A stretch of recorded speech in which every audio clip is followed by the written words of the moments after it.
2 mois après le départ de sa femme Rebecca, Pierre Perret va sortir le dernier projet préparé à ses côtés. En début d'année, Pierre Perret a perdu l'amour de sa vie, Rebecca.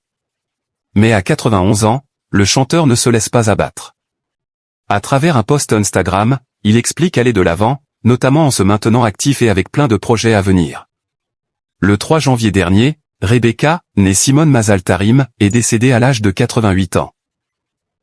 Elle était la femme de Pierre Perret pendant plus de 60 ans et la mère de ses enfants, Anne et Alain, les jumeaux nés en 1962, et Julie, née en 1963.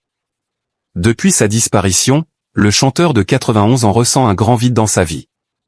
Pierre Perret est noyé dans le travail. Pas question toutefois pour lui de se laisser abattre. Au contraire, Pierre Perret veut rester le plus actif possible. C'est ce qu'il fait savoir à travers un post Instagram publié ce lundi 9 mars. Mes loulous si chers. La vie continue. C'est ce que disent tous les jours vos innombrables messages.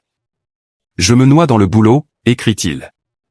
L'artiste a d'ailleurs plusieurs projets à venir comme il le précise ensuite, dont un préparé avec Rebecca juste avant sa mort, le bouquin Mémé Anna qui raconte mes souvenirs d'enfance et mes escapades dans la nature avec elle, sortira partout ce 12 mars. Le lendemain, ce seront 2 splendides CD-livres, l'un intitulé Les enfants et l'autre Mes femmes, qui ne contiennent que des pépites choisies il y a 3 mois par Rebecca.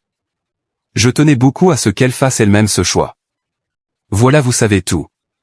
Pour conclure sa prise de parole, en légende d'une photo de lui installée à son bureau souriant, Pierre Perret remercie sa communauté, toujours fidèle et si présente durant cette période difficile. C'est grâce à vous que je tiens encore la rampe.